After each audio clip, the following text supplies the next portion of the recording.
తెలంగాణ రాజ్యాధికార పార్టీ ఆత్మగౌరవ పతాకమైనటువంటి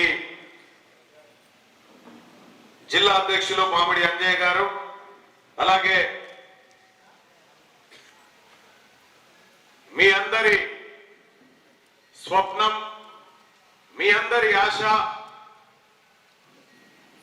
తరతరాల బానిసత్వం నుంచి విముక్తి పొందడానికి ఎదురు చూస్తున్న సూర్యాపేట ప్రజల ఆశాకిరణం నా సోదరుడు వట్టే జానయ్య యాదవ్ గారికి, అలాగే తెలంగాణ రాజ్యాధికార పార్టీ జిల్లా ప్రధాన కార్యదర్శి మీర్ అక్బర్ గారికి, అలాగే మైనార్టీ సెల్ ఇప్పుడే నియమించబడినటువంటి మైనార్టీ సెల్ జిల్లా అధ్యక్షులైనటువంటి మా చాంద్బాయి గారికి, అలాగే నాతో పాటు విచ్చేసినటువంటి తెలంగాణ రాజ్యాధికార పార్టీ క్రమశిక్షణ కమిటీ చైర్మన్ అయినటువంటి బండార నరసయ్య గారికి, అలాగే సోదరుడు రాష్ట్ర కార్యదర్శి ప్రవీణ్ గారికి, సూర్యాపేట జిల్లా సోషల్ మీడియా ఇన్ఛార్జ్ తెలంగాణ రాజ్యాధికార పార్టీ రమేష్ ఆరాల గారికి, అలాగే వేదిక మీద నాతో పాటు ఉన్నటువంటి సోదరి ఇందిరా గారికి, రజిత గారికి, అలాగే ఇప్పుడే వివిధ పార్టీ హోదాలను స్వీకరించినటువంటి సూర్యాపేట పట్టణ టిఆర్పి కమిటీ సభ్యులైనటువంటి కుంభం నాగరాజు ఎక్స్ కౌన్సిలర్ గారిని అధ్యక్షులుగా నియమించినందుకు, అలాగే యశమైన మల్లేశం యాదవ్ గారు ప్రధాన కార్యదర్శి గారు, సూర్యాపేట మండల టిఆర్పి కమిటీ లింగస్వామి గౌడ్ గారు ఎక్స్ సర్పంచ్ అధ్యక్షులు గారు, అలాగే శంకర్ నాయక్ గారు ప్రధాన కార్యదర్శి, భానుశంకర్ గారు సహాయ కార్యదర్శి, అలాగే బోర్లే సైదుల్ గారు ఆత్మకూరు ఎస్ మండలాధ్యక్షులు, మల్లయ్య యాదవ్ గారు ఎంపీటీసీ ప్రధాన కార్యదర్శి గారు, పెన్పాడు మండల అధ్యక్షులైనటువంటి అంజయ్ యాదవ్ గారు, అలాగే సూర్యాపేట ఎస్టీ సెల్ అధ్యక్షులు నరార్ నాయక్ గారు, అలాగే సూర్యాపేట జిల్లా యూత్ విభాగం కరుణాకర్ ముదిరాజ్ గారు అధ్యక్షులు, సూర్యాపేట పట్టణ మహిళా విభాగం కమిటీని, అలాగే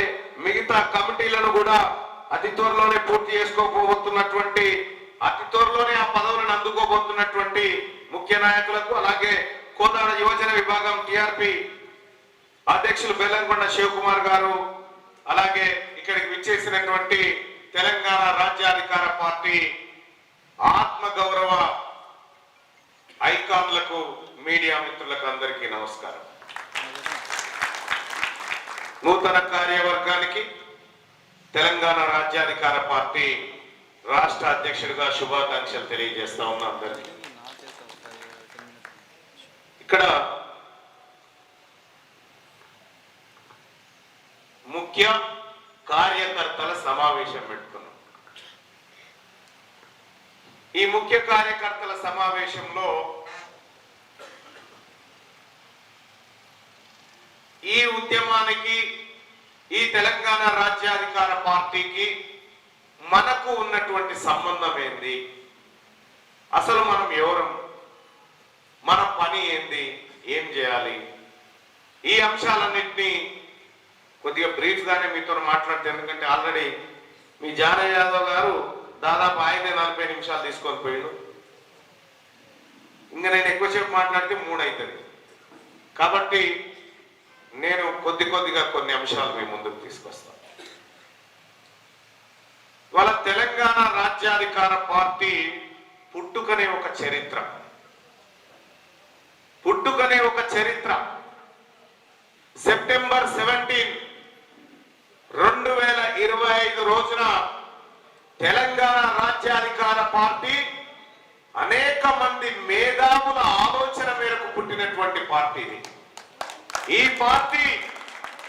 పార్టీకి సుదీర్ఘమైనటువంటి లక్ష్యాలు ఉన్నాయి. ఈ పార్టీకి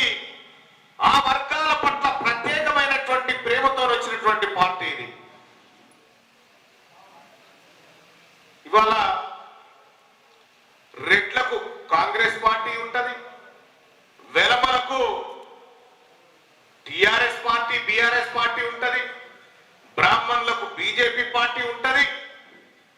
బీసీలకు కూడా ఒక పార్టీ ఉండాలి అని నేను ఎప్పుడైతే అనౌన్స్మెంట్ చేసిందో, బీసీలకు కూడా ఒక రాజకీయ పార్టీ ఉండాలని నేను అనౌన్స్ చేసిన తెల్లారే కాల్పులు జరిగినాయి నా ఆఫీసులో. మీ అందరికి తెలుసు, మీ అందరు చూసిరు. ఆ రోజు నేను పార్టీ పెట్టాలనేటువంటి ఆలోచనకు వచ్చినప్పుడు, అది అంటే ఆలోచన చాలా రోజుల నుంచే ఉన్నా, ఆ మాట బహిరంగంగా చెప్పినప్పుడు వెంటనే కాల్పులు జరిగినాయి నా మీద. ఆడ కాల్పులు జరిగినాయి, దాడులు జరిగినాయి, మీ అందరు చూసారు. సోదరులారా, నేను కేసీఆర్తో కొట్లాడినా, నేను రేవంత్ రెడ్డితో కొట్లాడుతున్నా. ఈయనతో కొట్లాడుతాను కూడా పెద్దగా ఏం లేదు, ఆయన మోతాదు మనిషి అయినా, పెద్ద సీరియస్ మనిషి ఏం కాదు, మోతాదు మనిషి అయినా. ఈయనకు అంత సీన్ కూడా లేదు. సరే, ఆయన దాన్ని పెడితే నా శ్రమను వీళ్ళ కోసం వాడడం కంటే నా ప్రజలను పైకి తీసుకురావడానికి, వాళ్ళ ఆలోచనలు మార్చడం కోసం వాడాలనుకొని పాపం మా అంజన్న 5 గంటలకు వచ్చి సెల్ ఫోన్ ముంగట కూర్చోవలసిందే. బడి పోరగాళ్ళు ఎట్లయితే బడికి టైంకి వచ్చి హాజరేసుకోవాలనో, వాళ్లకు వాళ్ళ జీవితంలో, వాళ్ళ రాజకీయ జీవితంలో ఎన్నడూ చూసి ఉండరు ఈ కార్యక్రమాలు. ప్రతిరోజు 4:45 వరకల్లా లేచి 5 గంటల వరకల్లా ఫోన్ ముంగట పెట్టుకొని, అక్కడ మేము హైదరాబాద్ నుంచి కనెక్ట్ అవుతాము. మీర్ అక్బర్ గారు కానీ, మీ అధ్యక్షుల వారు కానీ రోజు కూర్చొని వాళ్ళకి ఏం చెప్తా ఉన్నామో మీరు ఒకసారి అడుగురి చెప్తారు. ఇవాళ బీసీ నాయకులకు ఏ ఒక్కరికి కూడా సబ్జెక్టు లేకుండా ఉండొద్దని చాలా పెద్ద ఎక్స్పర్ట్లను తీసుకొచ్చి, ఏ రాజకీయం ఏంది, ఏ పార్టీ ఏం చేస్తుంది, ఏ రెడ్లు ఎట్లా కొల్లగొడతా ఉన్నారు, ఏ వెలమలు ఏం చేస్తా ఉన్నారు, ఈ సంపద ఎటు పోతుంది, ఇవాళ క్వార్టర్ సీసా మీద మాట్లాడినాం. ఇవాళ క్వార్టర్ సీసా మీద మాట్లాడినాం మేము. ఇవాళ క్వార్టర్ సీసా మీద మాట ఏముంటది అంటే ఎక్సైజ్ అండ్ ప్రొహిబిషన్ డిపార్ట్మెంట్ గురించి మాట్లాడినాం. ఇవాళ ఇప్పుడు మన అధ్యక్షుడు అంజయ్ గారు కానీ, కార్యదర్శి మీర్ అక్బర్ గారు కానీ ఈ డిపార్ట్మెంట్ గురించి చెప్పమంటే గంట సేపు చెప్తారు. ఇప్పుడు మీకు అంత బలమైనటువంటి శరీరాలను తయారు చేస్తా ఉన్నాం, వాళ్ళలోకి అద్భుతమైనటువంటి నాలెడ్జ్ ని వాళ్ళకి ఇస్తా ఉన్నాం. ఆ నాలెడ్జ్ ద్వారా రేపటి యుద్ధానికి వాళ్ళని సిద్ధం చేస్తా ఉన్నాం. సోదరులారా, తెలంగాణ రాజ్యాధికార పార్టీ, నేను మీరు నాయకుడిగా మీ ముందుకు వచ్చినప్పటికి కూడా ఆ రోజు నుంచి ఈ రోజు వరకు ఏ వర్గాల ప్రయోజనం కోసం నేను మాట్లాడుతున్నానో మీరు రికార్డు చూసుకోండి. 42% రిజర్వేషన్ కామారెడ్డి డిక్లరేషన్ లో కాంగ్రెస్ పార్టీ 42% రిజర్వేషన్ బీసీలకు ఇస్తా అని మాట చెప్పింది. చెప్తే అసెంబ్లీలో బిల్లు పెడితే, ఆ అసెంబ్లీలో బిల్లు పెట్టిన రోజే చెప్పిన, అరే దీంతో రాదురా, ఈ బిల్లుతో రాదురా అని చెప్పిన. రాదు, ఈ బిల్లు ద్వారా 42% రిజర్వేషన్ రాదు అని నేను బల్ల బుద్ధి చెప్పిన. చెప్పగానే జానన్న నా దగ్గరకు వచ్చి, మరి ఏమన్నా ఇట్లా చెప్పినావు, అన్ని పార్టీలు మద్దతు ఇచ్చినాయి, మనం అందరం కూడా సపోర్ట్ చేసాం, రాదని ఎట్లా అంటున్నావు అని అంటే, రాదు నువ్వు రాసి పెట్టుకో అని చెప్పిన. ఏమైంది? ఇప్పుడు వచ్చిందా? రాలే. ఇదే కాదు, ఈ రాష్ట్రంలో ఉన్న రెడ్లు, వెలమలు, అగ్రవర్ణాలు మనకు రిజర్వేషన్ ఇవ్వడానికి సిద్ధంగా లేరు. మనకు రిజర్వేషన్ ఇవ్వడానికి వాళ్ళకు సిద్ధంగా లేరు. వాళ్ళ శరీరాలన్నింటినీ అణువు చదువుకుంటూ వచ్చిన వీళ్ళు ఏం చేస్తారు, ఏం కథ. ఇదే 42% రిజర్వేషన్ మీద నేను సెక్రటేరియట్ లో, నేను ముఖ్యమంత్రి గారు, మంత్రులు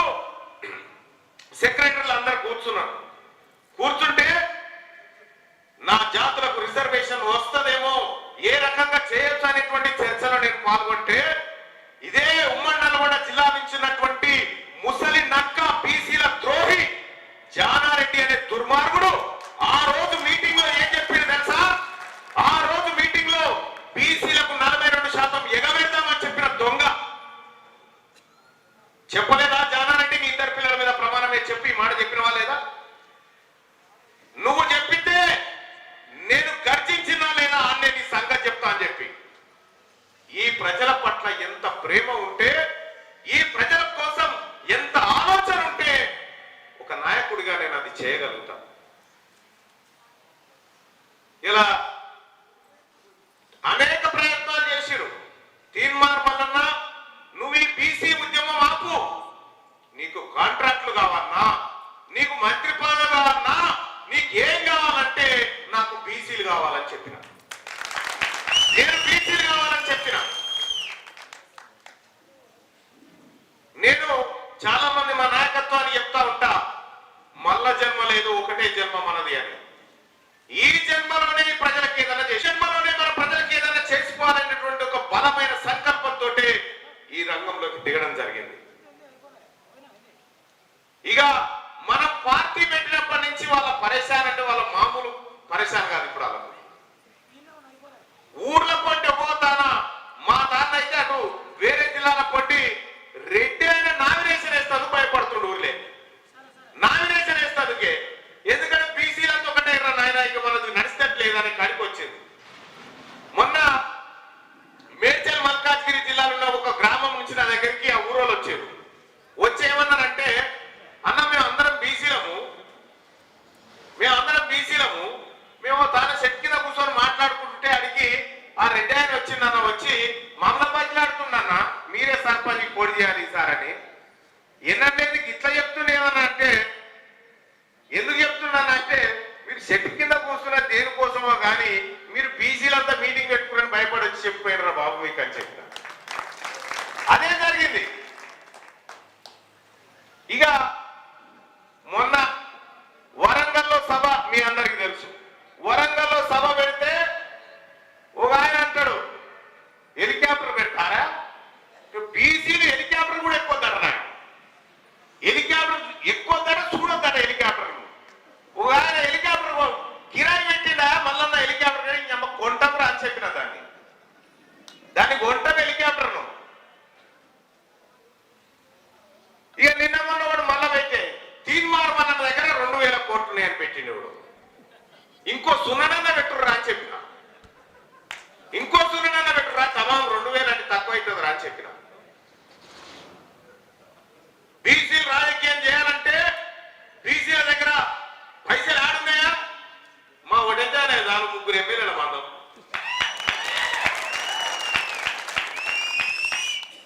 బీసీల దగ్గర పైసలు లేవు, బీసీలు రాజకీయం చేయలేరని చెప్తారు. తెలంగాణ రాష్ట్రంలో 2.5 కోట్ల మంది బీసీలు. ఈ 2.5 కోట్ల మంది పొద్దుగాల పూట ఒక్కసారి ఛాయ్ బంద్ చేస్తే 25 కోట్లు అయితే, ఒక్కటే పూట ఆదివారం మటన్ బంద్ చేస్తే 500 కోట్లు. ఇక మన అన్నలంతా జనం నోరు కట్టేసుకుంటే 5000 కోట్లు అయితే. బీసీల దగ్గర పైసలు లేవంటారు ఆయన, లేవా? బీసీలు అంటే బిగ్ క్లాస్. ఏమని సొమ్ము ఎవరు తింటున్నారా భయ్? బీసీల సొమ్ము మీరు తినుకుంటా, బీసీలు బిచ్చగాళ్ళు అన్నట్టు చూసి, బీసీలకు ఆత్మగౌరవం లేదన్నట్టు చూసి, ఈ దొంగల ముఠ, ఈ నల్లగొండలో ఉన్నటువంటి రెడ్లు, ఈ ఎమ్మెల్యేలు ఎవరికి మళ్ళా ఏబిసిడీలు ఉంటుందో మళ్ళా ఎవరు దేనికేం పనికిరాడు. వీళ్ళ తెలివేందో తెలుసు, వీళ్ళ కథ ఏందో తెలుసు. వీళ్ళు 3 రోజుల తర్వాత ఏం పని చేస్తారో నేను 30 రోజుల కిందనే పసిగడతా వీళ్ళు ఏం చేస్తారు. కాబట్టి వీళ్ళ పని అయిపోయిందిగా. 2028లో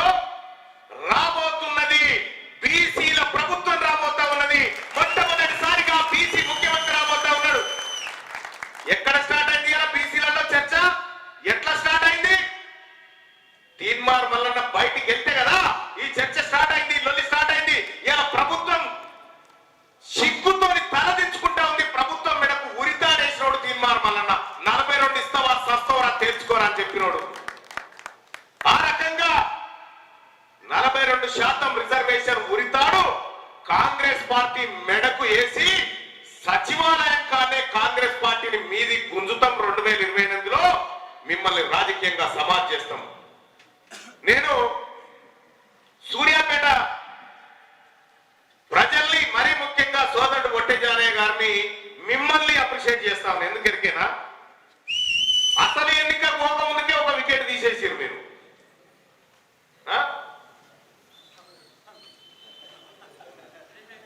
కాదు కాదు మీకు తెలుసో లేదో,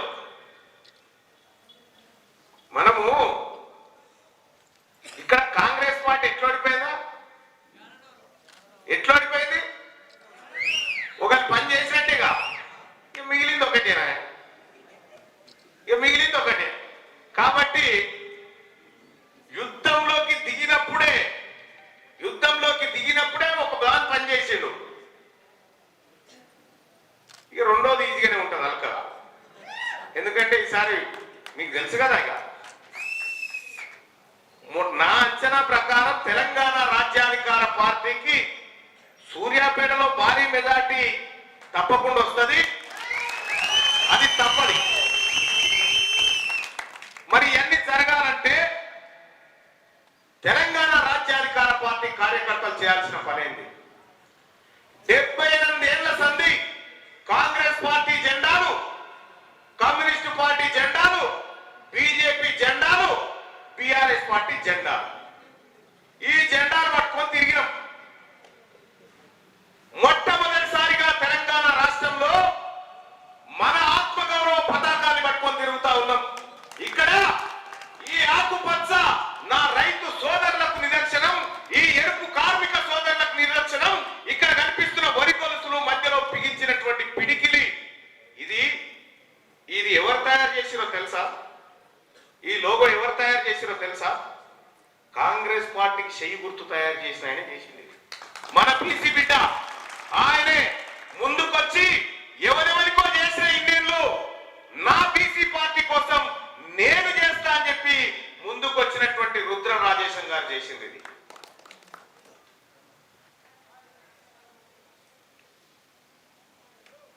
అలాగే తెలంగాణ రాజ్యాధికార పార్టీ సోదరులారా, మనకు మన వర్గాల పట్ల ప్రేమ ఉండాలి. ఒట్టె జానయ్య గారిని ఆ రోజు దుర్మార్గుడుగా వ్యవహరించినటువంటి జగదీశ్వర్ రెడ్డి ఒట్టె జానయ్య యాదవ్ గారిని ఇబ్బంది పెడుతున్నటువంటి క్రమంలో మా సోదరిమణి రజిత గారిని నేను పిలిపించుకోవడం జరిగింది. రేణుక గారిని, మా సోదరి రేణుక గారిని నేను ఆఫీసుకు పిలిపించుకోవడం జరిగింది. పిలిపించుకొని అక్క అప్పుడు రాఖీ పండుగ ఉండే, రాఖీ కట్టించుకొని అక్క ఈ తమ్ముడు ఉన్నాడు నువ్వు మర్చిపోకు, ఈ తమ్ముడు ఉన్నాడు మర్చిపోకు అని చెప్పి ఆ రోజు నిలబడ్డా. ఆ రోజు నుంచి ఈ రోజు వరకు ఆయన ఎక్కడున్నా ఏ ఆలోచనతో ఉన్నా ఖచ్చితంగా ఆయనకు మంచి జరగాలని కోరుకున్నటువంటి వ్యక్తి తీన్మార్ మల్లన్న. ఎప్పటికైనా ఒక నిజం గెలుస్తుంది. నా బీసీ బిడ్డకు అన్యాయం జరిగితే ఊరుకోనని చెప్పిన ఇక్కడ అదేం కూడా మనం పోయింది ఎల్లమ్మగూడెం నల్లగొండ నియోజకవర్గం తిప్పర్తి మండలంలో ఎల్లమ్మగూడెం అనేటువంటి కాడ మన బీసీ బిడ్డ నామినేషన్ వేస్తే, ఒక బీసీ ఆడబిడ్డ నామినేషన్ వేస్తే వాళ్ళ భర్తను కిడ్నాప్ చేసినటువంటి దొంగల ముఠా దగ్గరికి ఆ ఊరికి మేమే పోయి కూర్చున్నాం. భర్తకు లేరు మళ్ళా ఒక్కడ ఆడపోయి కూర్చుంటే. రేపు ఎప్పుడైనా ఎక్కడైనా బీసీలకు అన్యాయం జరిగితే ఖచ్చితంగా తెలంగాణ రాజ్యాధికార పార్టీ కట్టె పట్టుకొని నిలబడుతుందని తెలియజేస్తా ఉన్నా. మిత్రులారా, ఇక వీళ్ళేమో రెట్లు మేము దాస్తున్నాం, బీసీలను మేము దాస్తున్నాం. వీళ్ళు మనని దాస్తే జగదీశ్వర్ రెడ్డి ఆస్తులు తగ్గాలి కానీ పెరుగుతున్నాయి. ఎందుక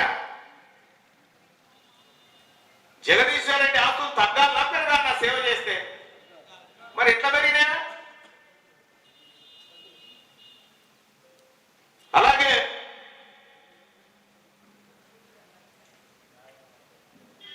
అభ్యర్థి దొరుకుతలేదా? అచ్చా, ఇప్పుడు మంత్రిని సర్పంచ్కి వచ్చిందా? సరే సోదరులారా, నేను మాట్లాడేటువంటి సబ్జెక్టు చాలా ఇన్డెప్త్ సబ్జెక్ట్ ఉంటుంది. సో మీ నాయకుడు వట్టే జానయ్య గారు ఏదైతే సబ్జెక్టు చెప్పిండో, ఏదైతే పని చేయాలని చెప్పిండో అది చేయాలి.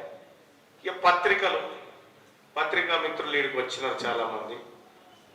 ఈ వార్తలను వస్తుంది అనుకుంటారా? ఇది మీరు పొరపాటున ఏం రాదు, గుర్తుపెట్టుకోండి. ఈ వార్త అగ్రవర్ణ పేపర్లలో అసలే రాకూడదు.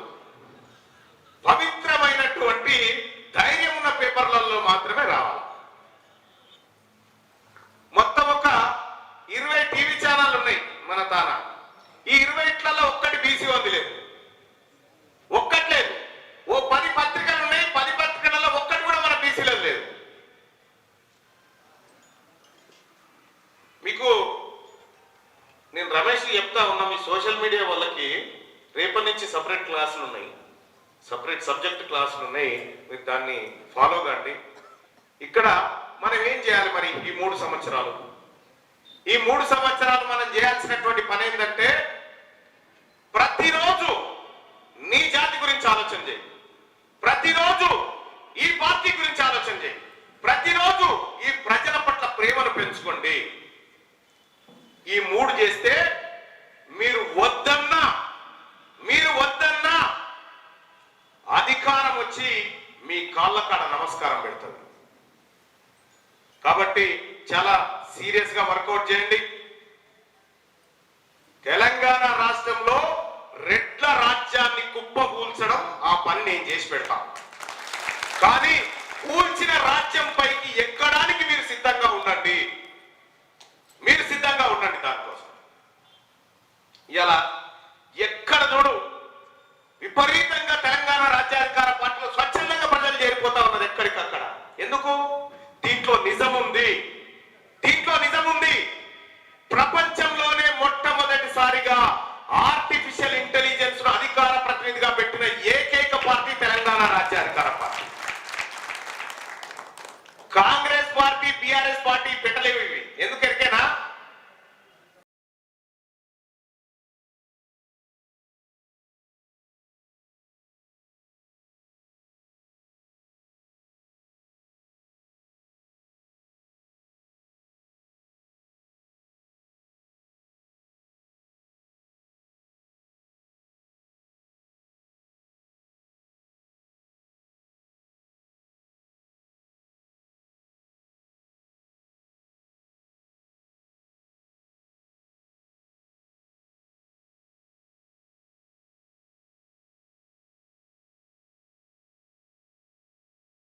అవి ప్రజల్ని మోసం చేసినాయి కాబట్టి ఆర్టిఫిషియల్ ఇంటెలిజెన్స్ అది కడుపులో ఏం పెట్టుకోదు, అది ఎట్లుంటే అట్లా చెప్పేస్తుంది.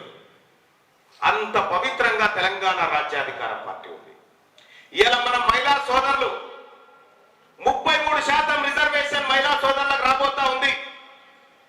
మహిళా సోదరులారా, మీరు రాజకీయంగా బయటికి రావాల్సిందే.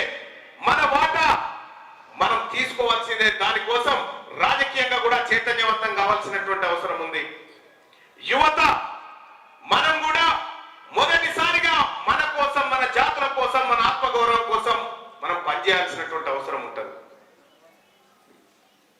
నేను నిన్న మొన్న చెప్పిన మన బీసీ ఆయన ఏలేదు సార్, మేము 30 ఏళ్ళ నుంచి కాంగ్రెస్ పార్టీలో ఉన్నాం సార్ అని. కానీ మేము 20-25 ఏళ్ళ సార్ తెలుగుదేశం పార్టీలో ఉన్నామంటే ఓకే అని మొన్న వీళ్ళందరికీ ఒకసారి సమాధానం చెప్దామని వేసిన. ఈ జిల్లాలో ఉన్న గుత్త సుఖేందర్ రెడ్డి 6 మాటలు 7 మాటలు పార్టీ మారాడు, జానారెడ్డి 4 మాటలు మారాడు. ఇట్లా ఎంతమంది లెక్కేసినా 40 మంది లెక్కేసినామన్నా. వాళ్ళు వట్టిగానే పార్టీలు మారుతారు. వాళ్ళు పార్టీలు మారి అధికారానికి దగ్గర ఉంటారు. మనము ఆ పార్టీలల్లో మేము 30 ఏళ్ళ నుంచి ఉన్నాం, మా తాత ఇన్నే, మా తండ్రి ఇన్నే, ఇవి ముచ్చటి చెప్తుంటారు. మనకు ఈ బంద్ చేసుకోరు. ఇక ఎవడు ఎక్కువగా పార్టీలు మారితే వాడు అధికారానికి అంత దగ్గర ఉంటాడు అన్నట్టు లెక్క. ఇంకా ఈయన పోగానే మనం రెడ్డి గారి దగ్గర పోగానే కట్టర్ కాంగ్రెస్ రాడు ఆయన వాళ్ళ తాతనే ఉండి ఈయన లేడు మళ్ళా ఈయన ఉన్నాడు అలా మనకి చెప్తుంటాడు ముచ్చట నాది ఓకే కానీ నువ్వేడున్నావు అని అడగాలి. ఈ మొన్న లెక్కలు తీసినాం, ఈ సూర్యాపేటను కూడా తీసినాం. సూర్యాపేటతో పాటు ఈ 12 నియోజకవర్గాలు ఏంది దీని భౌగోళిక సామాజిక పరిస్థితులు ఏందనేది తీసినప్పుడు వీళ్ళు వార్డు మెంబర్ గెలిచే మంది కూడా లేరు వాళ్ళ కారణం, వార్డు మెంబర్ గెలిచే మంది కూడా లేరు ఊళ్ళో పోయి వాళ్ళ కారణం. ఇక ఎందుకు మరి లెక్కలు చెప్పబోయా ముఖ్యమంత్రి అని నేనన్నా. కులగణన చేసిరు కదా, కులగణన లెక్కలు చెప్పబోయా అంటే ముఖ్యమంత్రి గారికి పెండ పడుతుంది లాగులా.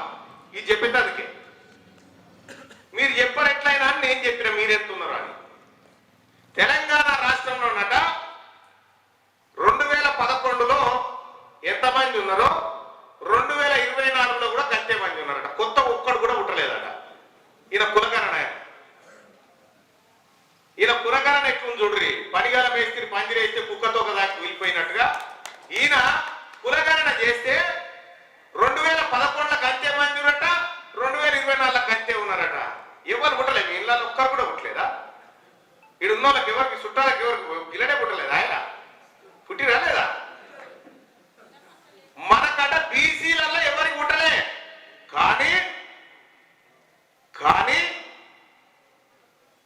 12 లక్షల మంది ఉన్న రెట్లు 16 లక్షల మందిని అన్నారట.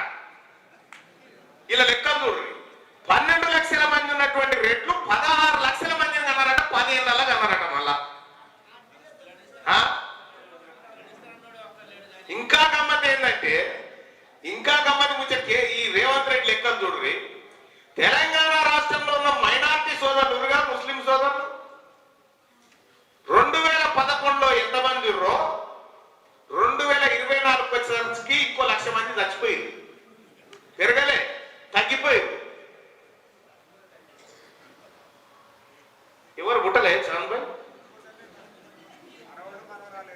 నీ అబ్బ చూడు, మనమాల్లో మనం పుట్టలేదట. ఈ దొంగ లెక్కలు చేసి వీళ్ళు పిడికెడు మంది లేరు, రెట్లు పిడికెడు మంది కూడా లేరు. వీళ్ళు పిడికెడు మంది లేనటువంటి ఈ దొంగలు మన లెక్కలు పెట్టుర్రా అంటే మన లెక్కలు తప్పుగా చెప్పి ఈ లెక్కలు బయట పెట్టకుండా అలా పెట్టుకున్నాడు. ఏడా ఆల్మారిల తాళం వేసి పెట్టుకున్నాడు. ఎట్లయినా పుంజుకుంటూ ఆల్మారి తాళం చేయి తప్పది. నీ ఆల్మారి తాళం చేయి గుంజుకోక తప్పది, మీ పని చేయక తప్పది. ఎన్ని రోజులు దాచిపెడుతువాడా మా వాళ్ళ లెక్కలు? నేను మొన్న లెక్కేసిన, మొన్న రైతు భరోసా 9,000 కోట్ల రూపాయలు అప్పు తెచ్చాడు. ఎంత? 9,000 కోట్ల రూపాయలు అప్పు తెచ్చాడు. ఆ అప్పు మన బీసీల నెత్తి మీద ఎంత పడ్డ దొరికేనా అంటే మనం బీసీలను కట్టాల్సిన అప్పు ఎంత అయితే అలా 5,200 కోట్లేమో ఆ అప్పు మనం కట్టాలి. 9,000 కోట్లల్లా 5,200 కోట్లు మనం కట్టాలి. మన రైతు భరోసా నీళ్ళల్లో మన బీసీ రైతులకు ఎన్ని పైసలు వేసిండు ఎరికేనా? 4,300 కోట్లు వేసిండు. అప్పేమో 5,200 కోట్లు, మన బీసీ రైతులకు వచ్చినేమో 4,300 కోట్లు. అంటే 900 కోట్లు ఎవరి సొమ్ము ఎవరు తిన్నాడు? 900 కోట్లు ఎవరు తిన్నాడు మన సొమ్ము? ఇక వీళ్ళు ఈ పిడికెడు మంది లేని వాళ్ళ నెత్తి మీద ఎంత పడ్డది ఎరికేనా? ఈ 9,000 కోట్ల అప్పు 870 కోట్ల అప్పు పడ్డది వాళ్ళ నెత్తి మీద. 870 కోట్ల అప్పు వాళ్ళకేసి వాళ్ళకి మంచిది ఎంత అంటే 4,200 కోట్లు మంచిది. వాళ్ళ 4,200 కోట్లు మంచి. మా సొమ్ము మీరు తినుకుంటా, మా పెండ మీరు తినుకుంటా, మీరు మమ్మల్ని దాస్తున్నారని బిల్డప్ ఎప్పుడేంద్రా? ఎవడు మాట్లాడతాడో రండి, నేను మాట్లాడతా. నేను డాటా పెట్టుకొని మాట్లాడతా. లేకపోతే ఇక్కడ ఉన్నటువంటి మా నాయకత్వం అంతా ఈ సూర్యాపేట చౌరస్తాలో కూర్చొని లెక్కలతో కూర్చుంటే తమ్ముడు ఉంటే మొరగాడు ఉంటే రారా చూద్దాం. ఒక్కడు కూడా రాలేరు మీరు. ఇవాళ మన పిల్లలు చదువుకుంటున్న పిల్లలకు స్కాలర్షిప్లు ఇస్తలేడు. మన పోరగాళ్లకు బడి చదువు చక్కగా లేదు, విద్యా వైద్యం చక్కగా లేదు, ఏమి చక్కగా లేదు. నేను నంబర్ 1 చేస్తున్నా అంటాడు. ఇక్కడ నెంబర్ 1 ఏం నెంబర్ 1? అమ్మా, ఇవాళ మన ప్రభుత్వ పాఠశాలలో చదువుతున్నటువంటి పిల్లలకు 14 రూపాయలకి ఎవడన్నా భోజనం పెట్టేవాడు ఉందా? గుడ్డే 6 రూపాయలు ఉంది. 6 ఉందా? 6.5 7 రూపాయలు అయిందా? 8 అయిందా? కోడిగుడ్డు. మళ్ళీ ఈ కోడిగుడ్ల వ్యాపారం కూడా వాళ్ళే. కోడిగుడ్ల దంద వాళ్ళదే, కోళ్ళ దంద వాళ్ళదే, కాలేజీల దంద వాళ్ళదే, టీవీల దంద వాళ్ళదే, పేపర్ల దంద వాళ్ళదే, రియల్ ఎస్టేట్ దంద వాళ్ళదే. వాళ్ళు చెయ్యని దోపిల్ లేదుగా. ఒక మోరీలు ఎత్తిపోసే కాడ మాత్రం లేరా, అంతటున్నారు ఇక.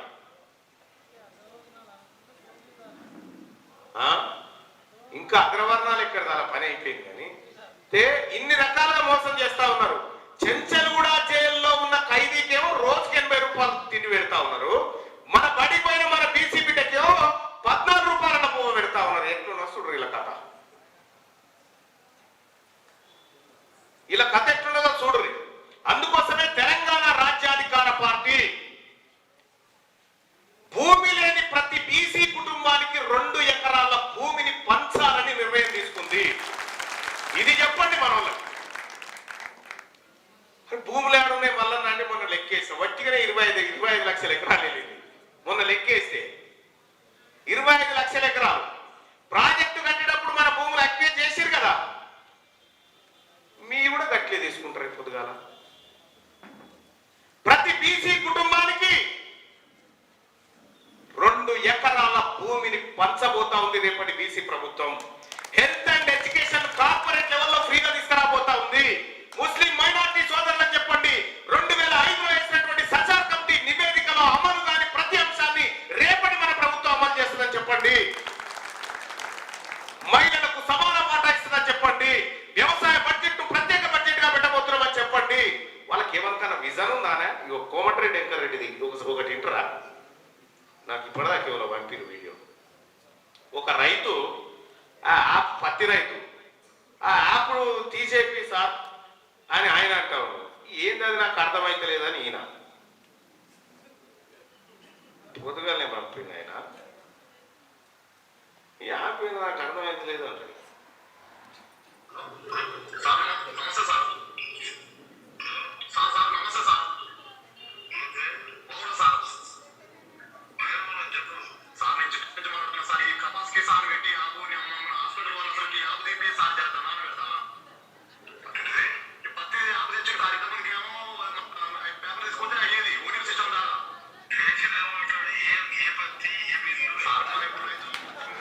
కోమటిరెడ్డి వెంకటరెడ్డి గారికి వచ్చేదా ఇక ఏబిసిడీలు రా వీళ్ళకు. వీళ్ళకి తెలివా మా అన్న, వీళ్ళకు తెలివా మా అన్న ఏమన్నా? ఇలా తెలిసిందల్లా దోపిడీ. ఆ యాప్ డిలీట్ చేయొచ్చు సార్, దాంతో పత్తి రైతులు అమ్ముకోలేకపోతున్నాం, ఇబ్బంది అవుతుంది. ఇది వరకు ఓటీపీతో అయిపోయేదే వాళ్ళు చెప్తా ఉంటే అది ఏందో పత్తి ఏందో పత్తి మిల్లు ఏందో ఏందో అని ఆయన అంటుంది. అయితే ఇటువంటి వాళ్ళు మన గండానికి మంత్రులు.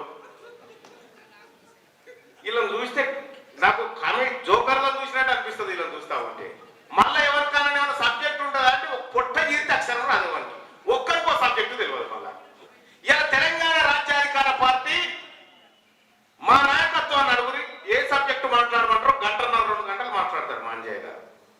మా మీర్ అక్బర్ గారు ఆయన 1 గంట 2 గంటలు మాట్లాడగలుగుతారు సబ్జెక్టు మీద. ఎందుకంటే వాళ్ళు శిక్షణ పొందుతున్నారు. అట్లా ఈ ప్రజలకు ఏం చేయాలనేది ఎట్లా చేయాలనేది శిక్షణ పొందుతా ఉన్నారు.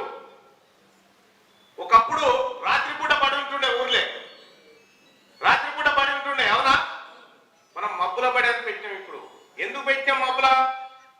పొద్దుగానే టీవీ ఆన్ చేయగానే చిన్నజీయర్ స్వామి ప్రవచనాలు, దేవరాగం, కీర్తనలు ఇవి వస్తాయి కదా. అగో ఆ టైంకే మనోళ్ళు దొరుకుతారని అర్థమయ్యే పెట్టాను.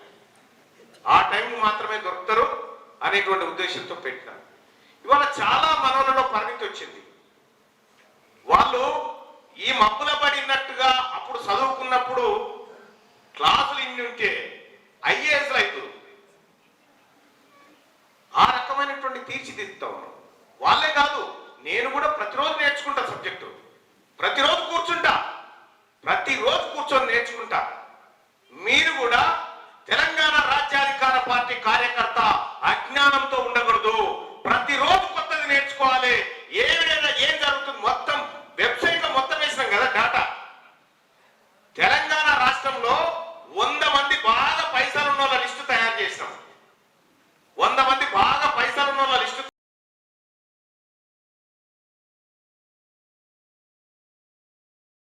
చేస్తే తయారు చేసి ఎవడున్నారా బీసీ అంటే 84వ ప్లేస్ లో ఒక్క ఆయనే ఉన్నాడు బీసీ, మిగతా వాళ్ళంతా వీళ్ళే 99 మంది రెడ్లు వెరమలు వీళ్ళే.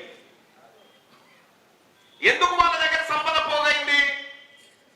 వాళ్ళ దగ్గర సంపద ఎందుకు పోగైందంటే మన ఓట్లు వాళ్ళకి వేసినాం కాబట్టి. మన ఓట్లు మనం వేసుకుంటే మన వాళ్ళ దగ్గర సంపద పోగైతుంది. అప్పుడు కాలేజీలు మనే అవుతాయి, ఇంజనీరింగ్ కాలేజీలు, మెడికల్ కాలేజీలు అన్ని మనే అవుతాయి. నాకు వర్ధన్నపేట నుంచి ఒక రెడ్డి ఆయన ఫోన్ చేశాడు. మల్లన్న గారు, మేము ఇక్కడ జెడ్పీటీసీగా పోటీ చేద్దాం అనుకుంటున్నా, మీ మద్దతు కావాలన్నాడు. మేము వచ్చిందే మిమ్మల్ని ముంచుతాను కాయ, మా మద్దతు మీకెట్ట దొరుకుతుంది రా భయ్, మా మద్దతు మీకెట్ట దొరుకుతుంది? ఇంకెన్ని రోజులు కావాలి ఇంకా మా మద్దతు? ఇంకెన్ని రోజులు తాగుతారా నాయన మా రక్తము? కనీసం సర్పంచ్ కన్నా పోటీ చేస్తా అన్నాడు. నువ్వు ఏడ చేసినా ఉడగొడతాం పోరా అని చెప్పిన. ఇక నామినేషన్ వేయలేదు, సపడే కాదు, నామినేషన్ కూడా వేయలేదు. ఎక్కడికి వచ్చింది చైతన్యం? బీసీలలో వచ్చినటువంటి మార్పు, మనలో వచ్చినటువంటి మార్పే దీనికి కారణం. బీసీ సోదరుల, మనము పెద్దన్న పాత్రలో ఉండి మన కింద అణగారిన వర్గాలుగా బ్రతుకుతున్నటువంటి ఎస్సీ ఎస్టీ బిడ్డలను కూడా మనం లిఫ్ట్ చేయాలి. వాళ్ళని కూడా మనతో పాటు సమానంగా ముందుకు తీసుకుపోవాల్సినటువంటి అవసరం ఉంది. ఎలా ఈ కండువ ఎంత ఖతర్నాక్ ఉంది, ఇది నాదిరాబాయ్ కండువ, నా పార్టీ అన్నట్టుంది. ఎన్ని రోజులు వేసుకున్నా అది మెడ గొలుసు వేసుకున్నట్టే ఉండేది వాళ్ళది.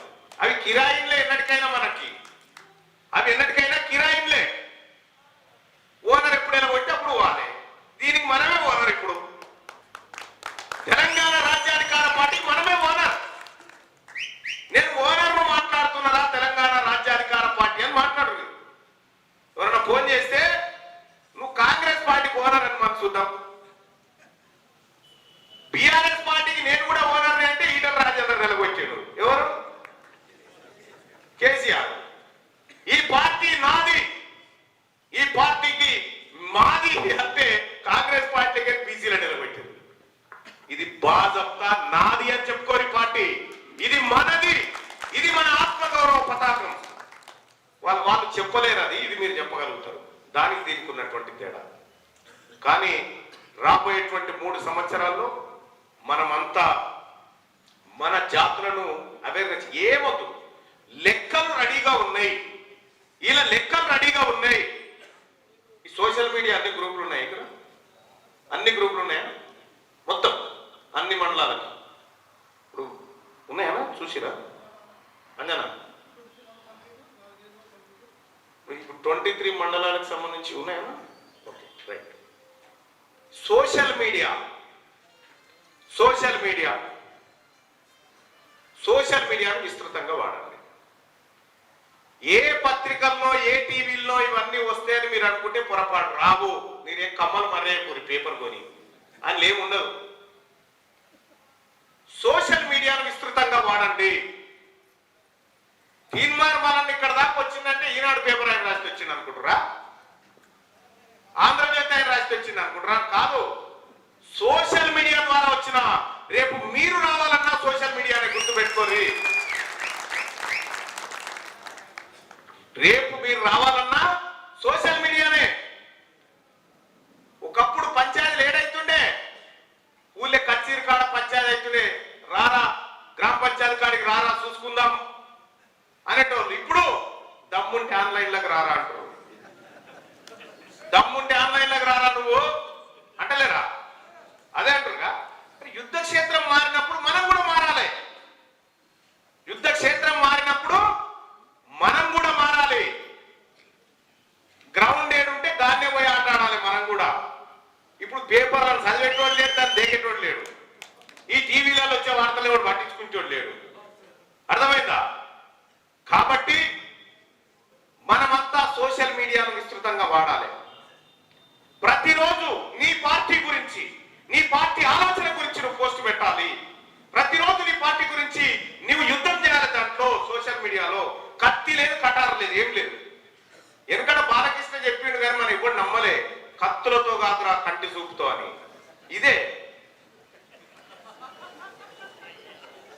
ఇప్పుడు ఇదే నడుస్తా ఉంది. కత్తులతో కాదు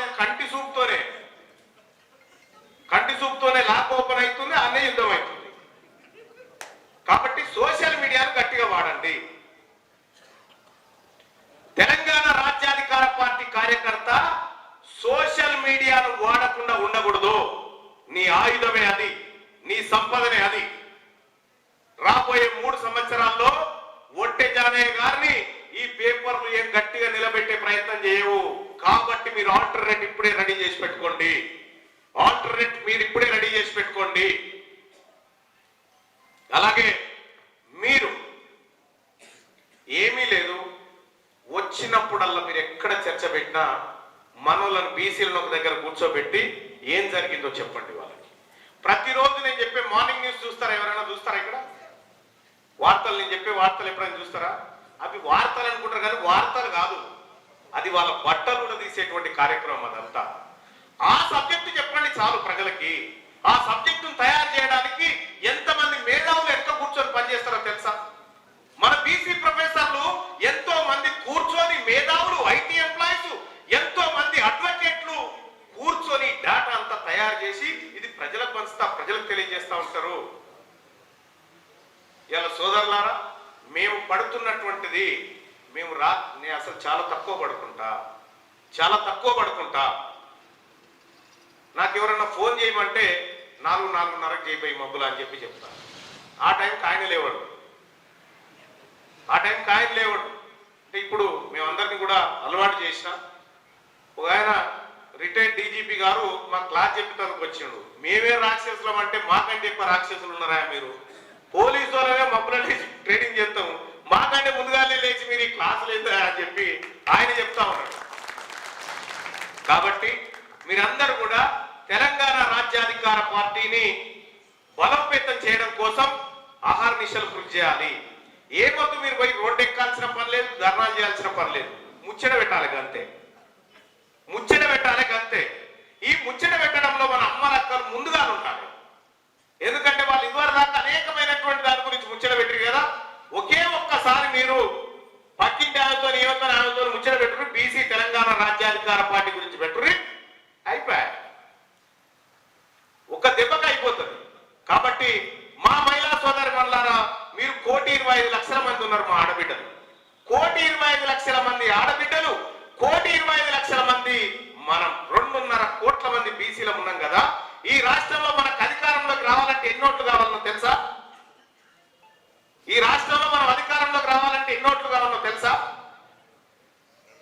56 లక్షల ఓట్లు వస్తే కథం. 56 లక్షలు వస్తే మనం అధికారంలోకి వస్తాం. ఈ రాష్ట్రం సూర్యాపేట ఉంది. సూర్యాపేటలో 1,00,000 ఓట్లు వస్తుంటుందా? 1,00,000 చాలు. ఇట్లనే కొన్ని నియోజకవర్గాలు చిన్నగా ఉన్నాయి.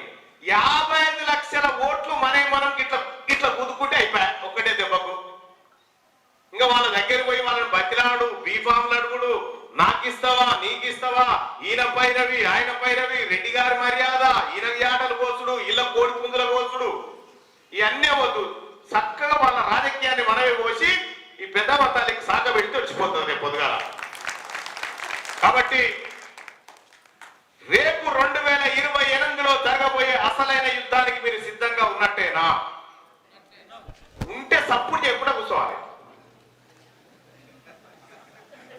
యుద్ధానికి పోయేటోడు గర్జించాలి కదా. జై బీసీ, జై బీసీ, జై తెలంగాణ రాజ్యాధికార పార్టీ, జై టిఆర్పి. ఎంత గర్వం ఉందా, ఎంత పవర్ ఉందా తెలంగాణ రాజ్యాధికార పార్టీ అనే దానికి. కాబట్టి సోదరులారా, నేను యాక్చువల్గా ఇంకా వేరే మాట్లాడదాం అనుకున్నా. ఉన్న సమయం అంతా ఈయన తీసుకుపోయాడు. నాకేం చెప్తా ఉండి వచ్చినప్పుడు, నేను పోటువల్ దిగమంట, నీకు ఎట్లా టైం ఉండదు, నువ్వు దిగవు అని చెప్తా ఉన్నాడు. మళ్ళీ వచ్చినాడన్నా దిగిపిస్తా, కానీ ఇప్పుడైతే నేను చెప్పాలి కదా అని చెప్తా ఉన్నాడు. అయినా కూడా నన్ను ఇంత అయినా చేసినా కూడా మీతో ఫోటో దిగాలని ఉంది. మీ అందరితో ఫోటో దిగుతా. కాకపోతే ఒక్క పని చేయాలి మీరు. వీళ్ళు ఇక్కడనే కూర్చుంటారు, వరుసగా రాదు, ఒకరొకరే రావాలి. ఆడుండాలి, ఆడికి ఒక్కరు రావాలి, దిగాలి.